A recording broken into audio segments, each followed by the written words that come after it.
Vendimi themelor cilin ne sot e morëm është shpallja e zgjedhjeve të brendshme në Lidhjen Demokratike të Kosovës.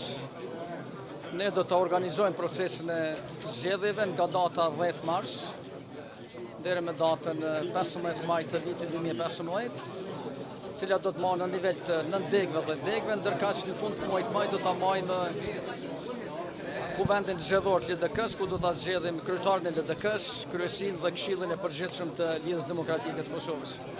I aprovuam pashtu rregulloret të cilat janë pjesë përgjithëse e organizimit të këtij procesi zgjedhor.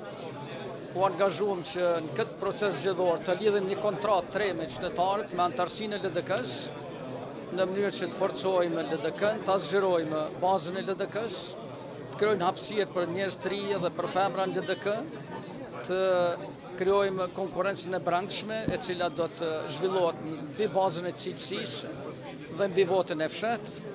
Kishim një konsensus të plotë brenda Këshillit të Përgjithshëm dhe unë shpresoj dhe besoj plotësisht që ky proces do të jetë shumë i suksesshëm. Kemi kohë ta përgatisim mirë dhe për këtë arsye ka qenë që ne kemi prolonguar të pas konstituimit të institucioneve të Republikës Kosovë.